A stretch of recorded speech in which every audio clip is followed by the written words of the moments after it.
Hello, నమస్తే అండి. శ్రీమతి ఎద్దనపూడి సులోచనారాణి గారి హృదయగానం నవల 11వ భాగానికి స్వాగతం అండి. విజయ్ రూపం చూస్తే చాలా సామాన్యంగా ఉన్నా అతని మనసు మాత్రం చాలా మంచిది. ఎవరినైనా నీ అందానికి అతను తగడు అంటే నేను కాపురం చేసేది అందచందాలతో కాదు, గుణగణాలతో అనేది మా అందరికీ ఎంతో విచిత్రంగా ఉండేది. ఒక్కనాడు ఒక్క క్షణం కూడా ఆ ఇద్దరి మధ్య ఎలాంటి అభిప్రాయ భేదం ఉండేది కాదు. ఇద్దరూ మళ్ళీ ఒకరి పట్ల ఒకరు చూపే అభిమానం ఏనాడు ఆడంబరంగా ఉండేది కాదు. మా కుటుంబంలో అందరం, నాతో సహా, వాళ్ళిద్దరికీ ఒక్కసారైనా గిల్లి కజ్జా పెట్టి తగవలాడుకుంటే చూడాలని ఎంతో ప్రయత్నం చేశాం. కానీ ప్రతిసారి మేమే ఓడిపోయేవాళ్ళం. వాళ్ల స్నేహాభిమానాలు కోటగోడల చెక్కు చెదరకుండా ఉండేవి. వయసు పెరిగి పెద్దవాళ్లైన కొద్దీ ఇద్దరు ఒకరికొకరు ప్రాణంలా ఉండేవాళ్ళు. ఒకరి ఎదుట ఇంకొకరిని ఏదైనా అంటే ఊరుకునేవారు కాదు. విజయ్ చాలా మితభాషి. మృదులతో తప్ప ఇంకెవరితోనూ అతను సరిగ్గా మాట్లాడేవాడే కాదు. వాళ్ళిద్దరి మధ్య ప్రేమ అనే భావం కంటే ప్రాణస్నేహమే ఎక్కువ అని నా ఉద్దేశం. నాకు మృదుల మనసు అర్థమైంది. తాను పెళ్లి చేసుకుని వేరే వెళ్ళిపోతే విజయ్ ఒంటరివాడు అయిపోతాడని మృదులకి భయం. అతను ఎవరితోనూ ఎవడలేడు, ఇంకెవరినీ పెళ్లి చేసుకోడు. మృదులకి కూడా తాను ఇంకెవరినైనా పెళ్లి చేసుకుంటే ఆ వ్యక్తి మృదుల జీవితంలో విజయ్ స్థానాన్ని సరిగా అర్థం చేసుకుంటాడో లేదోనని భయం. మృదులకి నా దగ్గర బాగా చనువు.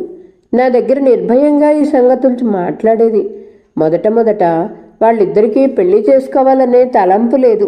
తర్వాత ఇద్దరు వేరే వ్యక్తులను చేసుకుని గొడవలు పడటం అవుతుందేమోనని వెరపు మొదలైంది.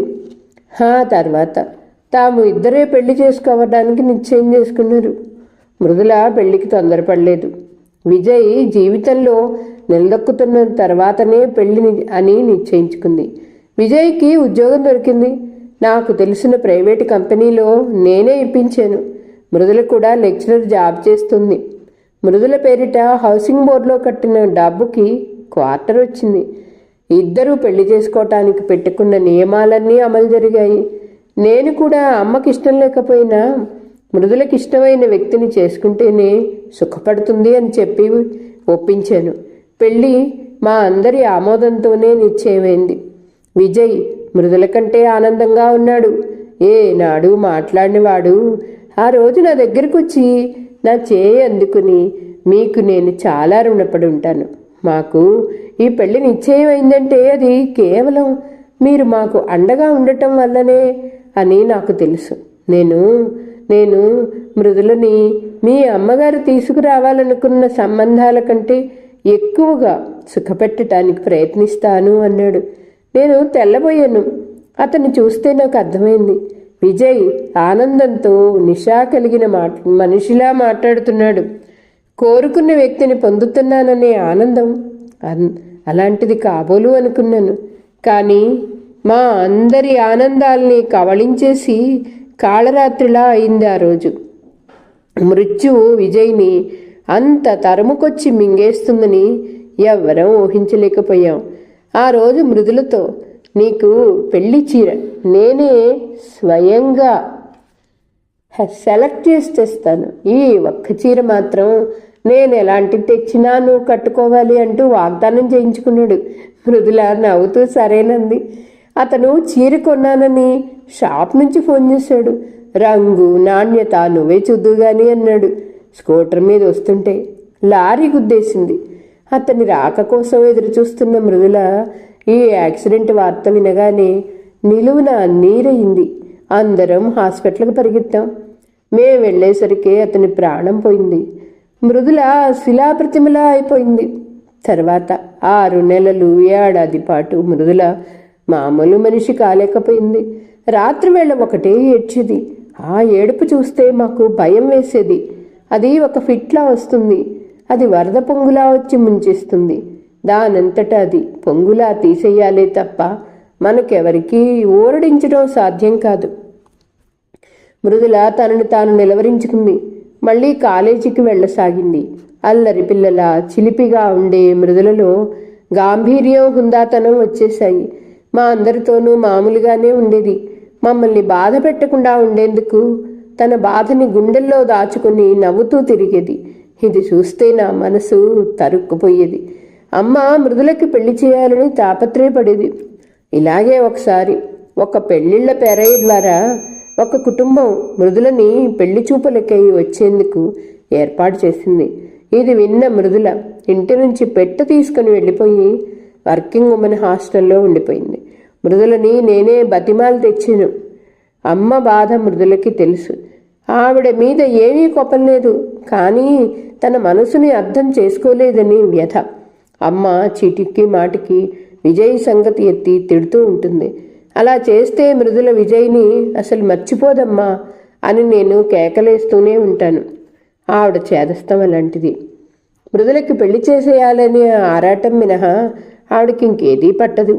ఈ మాట వచ్చినప్పుడల్లా ఇంటో యుద్ధమే. ఆవేశం వచ్చిందంటే ఆవిడకి ఒళ్ళు తెలీదు. ఎంత మాట పడితే అంత మాట అనేస్తుంది. మృదుల చాలా బాధపడుతుంది. అందుకే మృదుల భవానీపురంలో లెక్చరర్ జాబ్ వస్తే వెళ్ళిపోతానంది. అక్కడికి మేమెవరూ రాకూడదు అని షరతు పెట్టింది. ఏడాది వరకు తాను రానని నాకు ముందే చెప్పేసింది. కొద్ది నెలల పాటు ఈ జ్ఞాపకాలకి దూరంగా ఉంటే ఈ బాధ భరించటం అలవాటైపోతుందని నాకు కూడా నమ్మకం ఏర్పడింది. అందుకే మృదులని అలా ఒంటరిగా పంపాను. అమ్మని ఈ ఏడాది పాటు అక్కడికి రానియకుండా ఏదో ఒక సాకుతో ఇక్కడే ఉంచటానికి నా తల ప్రాణం తోకకొచ్చింది. ఇదంతా ఎందుకు చెప్తున్నానంటే విజయ్ని ఎవరైనా కించపరిస్తే మృదుల ఆడసింహంలా వాళ్ల మీదికి ఉరికి వాళ్ళని చంపేయాలన్నంత కసిగా చూస్తుంది. ఆ ఫోటో పగలడంతో మృదుల ఉచితానుచితాలు మర్చిపోయింది. దానికి ఆ క్షణంలో మీరు అనే ధ్యాస కూడా గుర్తుండి ఉండదు. మృదుల పెళ్లి చేసుకోవటానికి సిద్ధమే. కానీ మృదుల మనసులో ఉన్న ఈ వెలితి, ఈ విషాదం తెలిసిన వాళ్ళైతేనే బాగుంటుందని నా ఉద్దేశం. మృదుల కూడా మొన్న అదే అన్నది. ఎంతైనా భవానీపురంలో మృదుల ఒంటరిగా ఉండటం కాస్త తేరుకున్నట్టే అయింది అని చెప్పటం ముగించాడు ప్రసాద్. హర్షకిరణ్ ఊపిరి బిగబట్టినట్టుగా శ్రద్ధగా విన్నాడు. కొద్దిసేపు అయిన తర్వాత ప్రసాద్ నిద్రపోయాడు. ఆకాశంలో అప్పుడే పైకి వస్తున్న చంద్రుడి గుడ్డి వెన్నెల వచ్చి మంచం మీద పడుతుంది. హర్షకిరణ్కి నిద్ర రావట్లేదు. అతని మనసు ఆలోచిస్తుంది. తల కింద 2 చేతులు పెట్టుకుని మెల్లకిలా పడుకున్న అతను ఆకాశంలో నక్షత్రాలకేసి చూస్తున్నాడు. అతని చెవుల్లో ప్రసాద్ మృదుల గురించి చెప్పిన విషయాలే మారుమోగుతున్నాయి.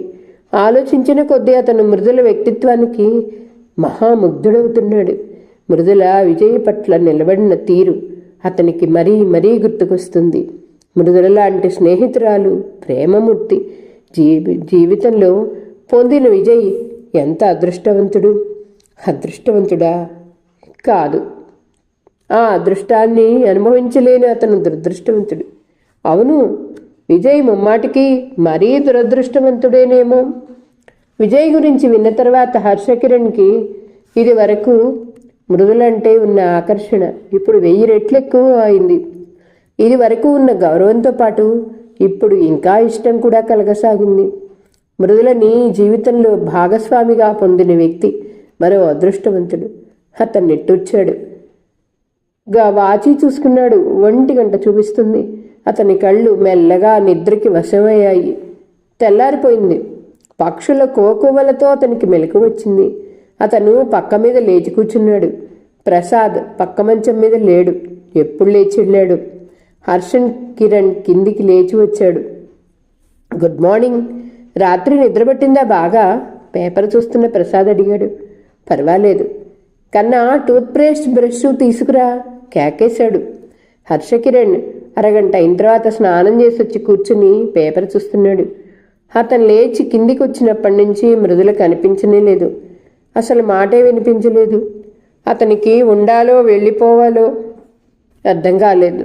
ప్రసాద్ స్నానానికి వెళ్ళాడు. హర్షకిరణ్ పేపర్ చూస్తున్నాడు. ఇంతలో కన్నబాబు పరిగెత్తుకొచ్చాడు. అత్త మీకిమ్మంది అంటూ ఒక చీటి అతని ఒళ్ళో పెట్టి వచ్చినంత వేగంగా పారిపోయాడు. హర్షకిరణ్ ఆ కాగితం మడత విప్పి చూశాడు. అందులో ముత్యాల సరుల్లాంటి మృదుల స్వదుస్తూరితో ఇలా ఉంది: నిన్న జరిగిన దానికి నేను చాలా విచారిస్తున్నాను. చెప్పలేనంత సిగ్గుపడుతున్నాను. అది ఆవేశంతో అనాలోచితంగా చేసిన పని. మీరు అవమానంగా భావించి ఉన్నట్టయితే నేను మళ్ళీ భవానీపురంలో అడుగు పెట్టలేకపోయేదాన్ని. అన్నయ్య చెప్పాడు మీరు నన్ను అర్థం చేసుకున్నారని. మీకు నా మనఃపూర్వకమైన కృతజ్ఞతలు.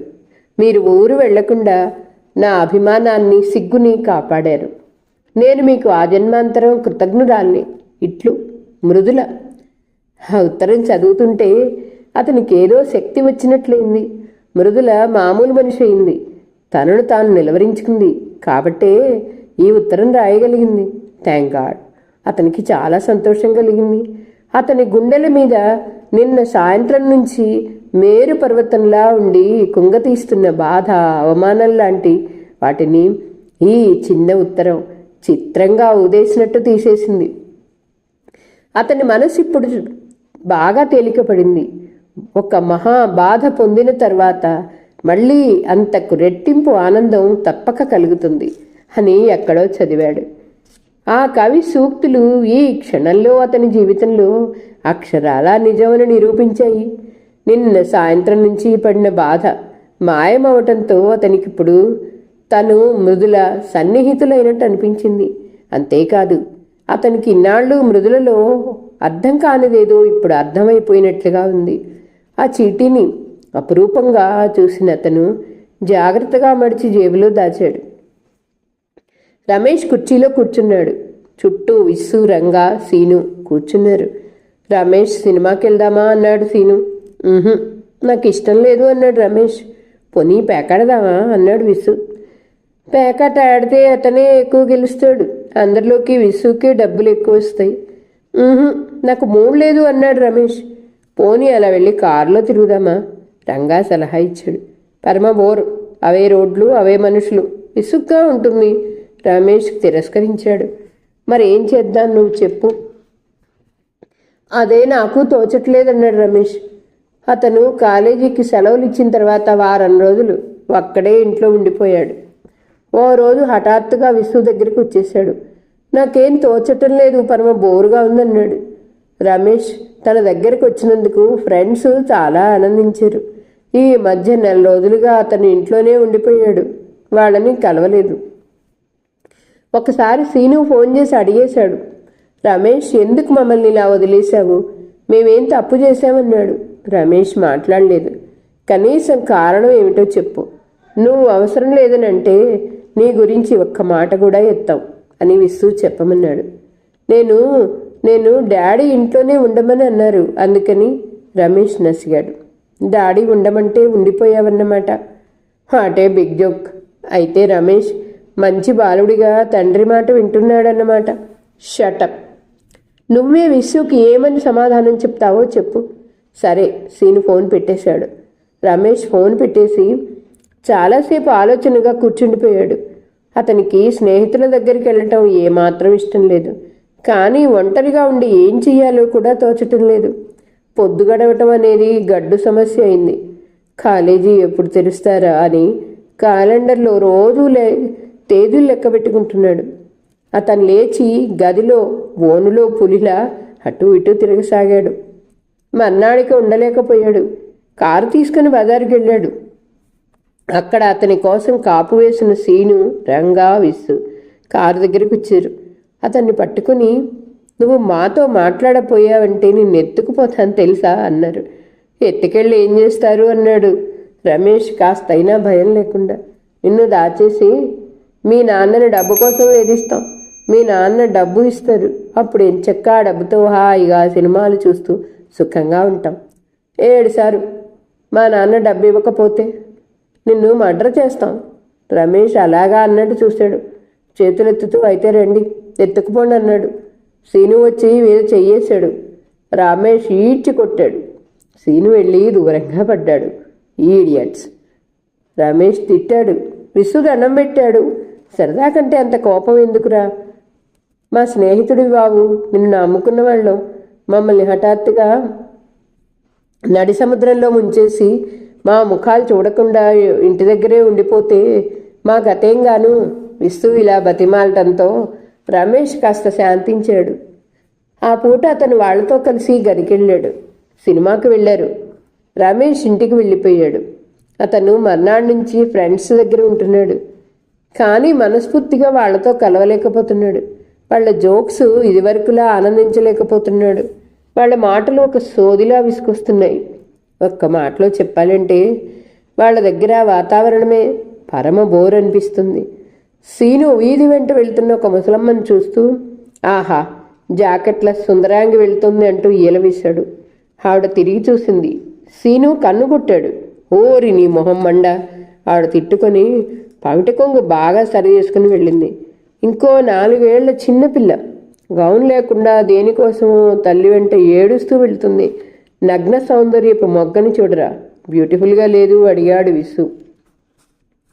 ఆహా, ఆ అమ్మాయి పెద్దయితే ఎలా ఉంటుందో నేను ఊహించగలను అన్నాడు రంగ. డట్టి జోక్స్ మీరును. ఎన్నిసార్లు తిట్టినా మీరు మారరు. రమేష్ చిరాగ్గా అక్కడి నుంచి లేచి వెళ్ళిపోయాడు. విస్సు సీను వాళ్ళకి 60 సంవత్సరాల ముసలమ్మ దగ్గర నుంచి 6 ఏళ్ల చిన్నపిల్లల వరకు ఆడవాళ్ళందరూ ఒకటే. వాళ్ల మీద పిచ్చి జోక్స్ అన్నీ వేసి పగలబడి నవ్వుతారు. అదొక పెద్ద వినోదంలా ఆనందం పొందుతారు. రమేష్కి ఇది వరకు చిరాకు వేసేది, ఇప్పుడు అసహ్యం వేస్తుంది. వాళ్ళ నోటిని అతను అదుపులో పెట్టలేడు. రమేష్, ఏం చేద్దాం చెప్పు అన్నాడు విసు. నాకేం చేయాలనిపించట్లేదు అంటూనే రమేష్ వెళ్ళిపోయాడు. అరే రమేష్, నిన్నే విసు పిలిచాడు. రమేష్కి ఆ పిలుపు వినిపించింది. అయినా విననట్టే ఊరుకున్నాడు. తిరిగి చూడలేదు. కారు స్టార్ట్ చేసి రివ్వున వెళ్ళిపోయాడు. ఏమిట్రా రమేష్ ఇలా ఎందుకుంటున్నాడు? అతనికి అసలు ఈ మధ్య ఏమైంది? సీను అడిగాడు. అతనికి ఏమైందో నాకు తెలుసు అన్నాడు విసు. ఏమైంది? ముగ్గురు ఆత్రంగా అడిగారు. రమేష్కి మృదులా మేడం మీద విరహం పట్టుకుంది. ప్రస్తుతం ఆ జబ్బుతో బాధపడుతున్నాడు. పాపం పసివాడు అన్నాడు. మిగతా వాళ్ళంతా ఒక్కసారిగా అహహా అంటూ ముఖాలెత్తి విరగబడి నవ్వారు. రమేష్ డ్రైవ్ చేస్తున్న కారు అతను తెలియకుండానే మృదుల ఇంటి ముందుకు ఆగింది. అతను ఒక్క క్షణం కంగారుగా చూశాడు. ఎదురుగా మృదుల ఇల్లు కనిపిస్తుంది. అతను తనకి తెలియకుండానే అక్కడికి వచ్చినందుకు నవ్వొచ్చింది. స్టీరింగ్ మీద మోచేయి ఆనించి అరచేతిని చెంపకు చేర్చి 5 నిమిషాల సేపు తదేకంగా తాళం వేసి ఉన్న ఆ ఇంటిని చూస్తూ ఉండిపోయాడు. అక్కడ మృదులా మేడం నడుస్తున్నట్టే ఉంది. గేటు దగ్గరికి వచ్చి రా రమేష్ అని పిలుస్తున్నట్టే ఉంది. రమేష్ దిగి వెళ్ళాడు. మృదుల రమేష్ చేయి పట్టి లోపలికి తీసుకెళ్ళి సోఫాలో కూర్చోబెట్టి కాఫీ తెచ్చిచ్చింది. రమేష్, ఎందుకలా ఉన్నావని అడిగింది. అతను సమాధానం చెప్పలేనట్టు తలదించుకున్నాడు. పిచ్చి రమేష్, నీ మనసు నాకు తెలుసు. నేను ఊళ్ళో లేనని అలా ఉన్నావు కదూ. నాకు కూడా అక్కడేం తోచట్లేదు. ఏ పని చేస్తున్నా నువ్వే గుర్తుకొచ్చేవాడివి. ఎప్పుడు ఇక్కడికి వచ్చేస్తానా అని అనిపించింది. వచ్చేసావు. ఇప్పుడు నేను ఇలా చూస్తుంటే నాకు చాలా ఆనందంగా ఉంది. రమేష్ తలెత్తి చూశాడు. ఆనందంతో సంభ్రమంతో అతని కళ్ళలో నీళ్లు ఉబికి వచ్చేస్తున్నాయి. మృదుల అతన్ని చూస్తూ మనోహరంగా నవ్వి, పిచ్చి రమేష్, నీ మనసు నాకు తెలుసు. నేనంటే నీకు ఇష్టం అవునా అంది. రమేష్ తల ఊపాడు. మరుక్షణం లేచి మృదుల కూర్చున్న కుర్చీకి ఎదురుగా వెళ్ళి మోకాళ్ల మీద కూలబడిపోయి ఆమె ఒడిలో తల దించేసుకున్నాడు. మృదుల అతన్ని తలపై చేయి వేసి నిమిరింది. మృదుల అతన్ని భుజాలు పట్టి లేవనెత్తి పక్కన కూర్చోపెట్టుకుంది. అతన్ని దగ్గరికి తీసుకుంది. అతన్ని గుండెలకి హత్తుకుంది.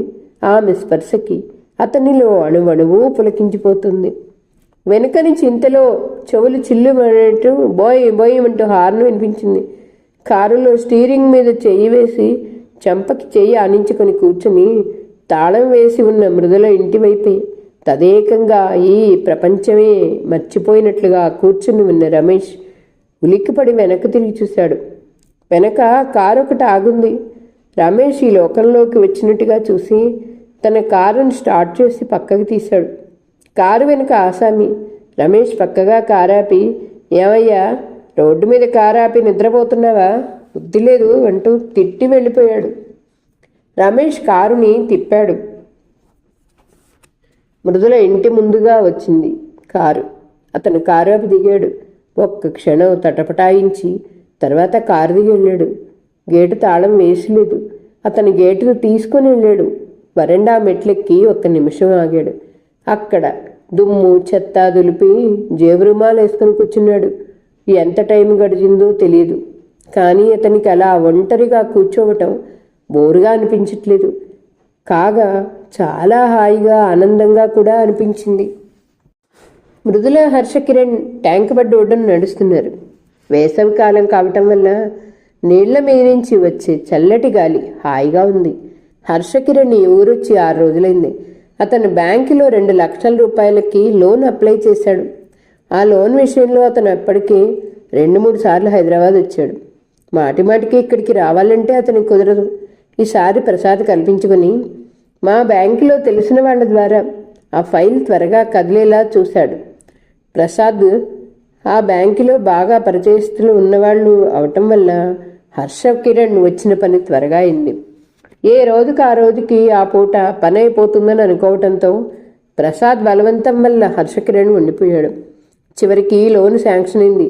అతనికి మొదట ఇన్స్టాల్మెంట్గా 50,000 రూపాయలు చెక్ బ్యాంక్ వాళ్ళు ఇచ్చేశారు. నిన్న హర్షకిరణ్ ఇంటికి వస్తూనే స్వీట్ ప్యాకెట్ తెచ్చాడు. ప్రసాద్ అతనికి లోన్ శాంక్షన్ అయిన శుభవార్త చెప్పాడు. ఆ పూట అందరూ కలిసి సినిమాకి వెళ్ళారు.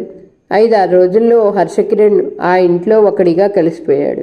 జానకమ్మ గారితో సహా అందరూ ఆప్యాయంగా అరమరికలు లేకుండా మాట్లాడుతూ అతని మొహమాటాన్ని పోగొట్టారు. హర్షకిరణ్ 5-6 రోజులు ఉదయం ప్రసాద్ వెంట బ్యాంకుకి వెళ్ళటం, సాయంత్రం 3 రాగానే మృదులతో కలిసి ఒకరోజు రామకృష్ణ మఠం, ఇంకో రోజు పబ్లిక్ గార్డెన్, ఆదివారం నాడు సాలార్జంగ్ మ్యూజియం ఇలా కాలక్షేపం చేస్తూ గడిపాడు. మృదుల కూడా పగలంతా ఇంట్లో ఒంటరిగా కూర్చుని బోరుగా ఉండటంతో సాయంత్రం అతనితో కలిసి ఎక్కడికైనా వెళ్ళటం హాయిగా ఉండేది. ఊరికే పచ్చికలో కూర్చుని కబుర్లు చెప్పుకున్నా కాలం ఇంటే గడిచిపోయేది. అతని మాటల మధ్య తరచుగా విజయ్ ప్రసక్తి తెచ్చేవాడు. మొదట మృదుల ప్రసక్తి పొడిగించటం ఇష్టం లేనట్టు మాట మార్చేది. కానీ హర్షకిరణ్ ఊరుకునేవాడు కాదు. మళ్ళీ మళ్ళీ ఆ సంగతి ఎత్తేవాడు. తర్వాత మృదుల విజయ్ గురించి ధారాళంగా మాట్లాడేది. హర్షకిరణ్ ఒక స్నేహితుడిలా సానుభూతిలా వినేవాడు. అతనికి మృదులకి విజయ్ పట్ల ఎంత అభిమానం ఉంది అర్థమయ్యేది. మృదుల మనసులో ఇంత అభిమానం సంపాదించుకున్న విజయ్ అంటే అతనికి ఆసక్తి ఏర్పడసాగింది. విజయ్ గురించి సంకోచం లేకుండా మృదుల మాట్లాడగలిగిన కొద్దీ అతనంటే ఇంకా ఎక్కువ ఇష్టం ఏర్పడసాగింది. ఓ రోజు పబ్లిక్ గార్డెన్లో కూర్చుని ఉన్నప్పుడు మృదుల పెళ్లి ప్రసక్తి వచ్చింది. మీరు పెళ్లి చేసుకోవటం న్యాయం అన్నాడు. నాకు పెళ్లి చేసుకోకూడదు నియమం ఏమీ లేదు. కానీ నన్ను పెళ్లి చేసుకున్న వ్యక్తి నాతో సుఖపడతాడని నమ్మకం లేదు అంది దృఢంగా. ఎందుకని?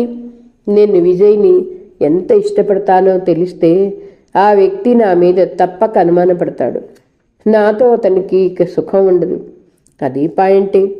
కానీ మిమ్మల్ని కాస్త అర్థం చేసుకోగలిగితే అలాంటి ఆలోచనలు రావు. మీ నుంచి చాలా ప్రేమని పొందొచ్చని నా విశ్వాసం. మీరు చెప్పిన వ్యక్తి దొరకటం చాలా అసంభవం. ఈ ప్రపంచంలో అసంభవం అనేది ఏది లేదు.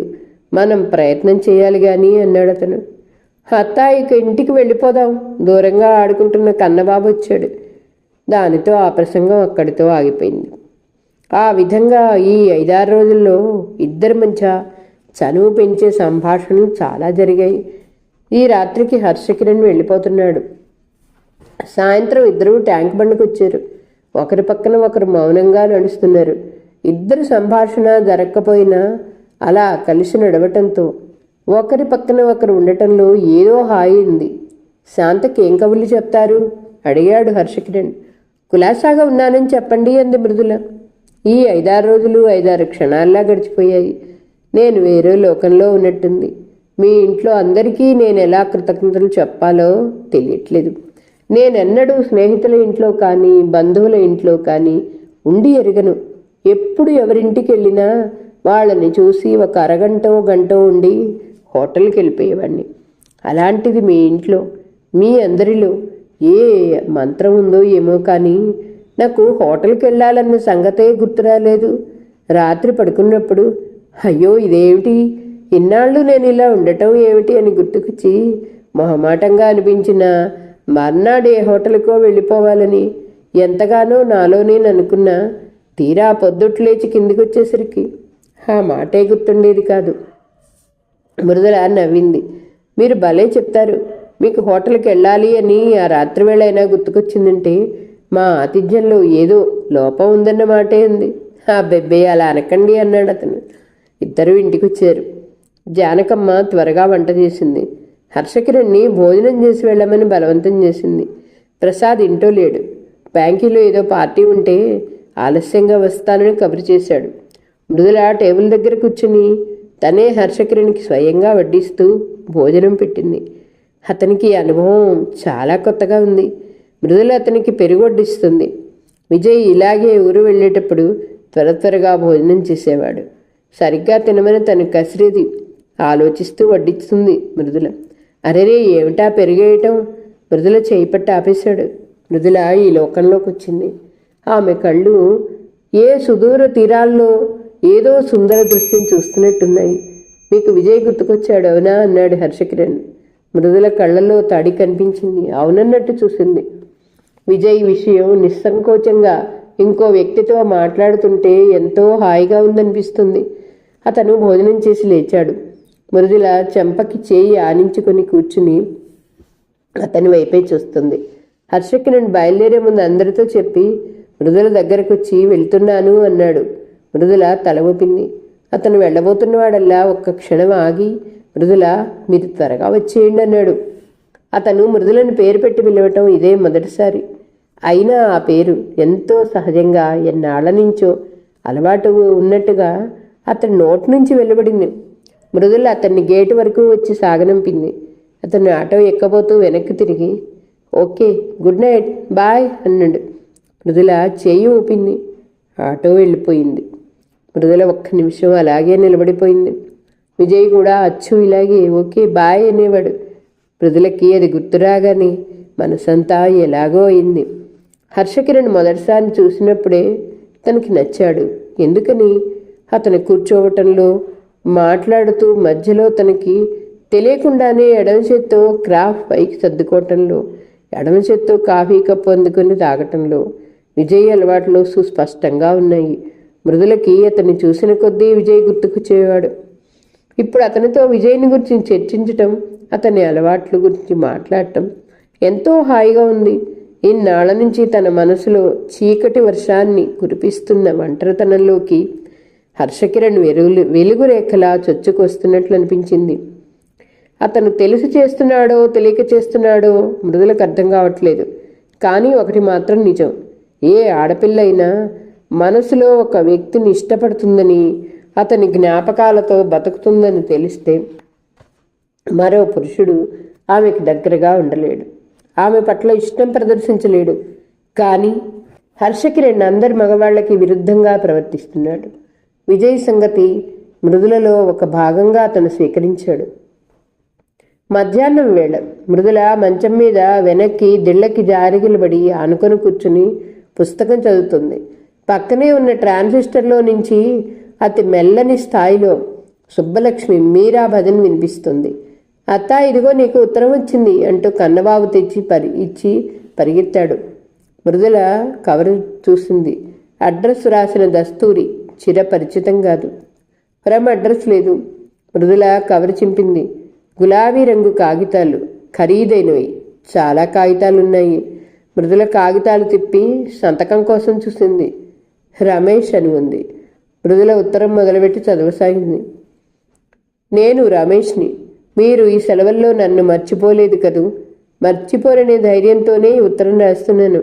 మీ అడ్రస్ నేను తెలుసుకునేసరికి ఇన్ని రోజులు పట్టింది. నాకు మిమ్మల్ని చూడాలనిపిస్తుంది.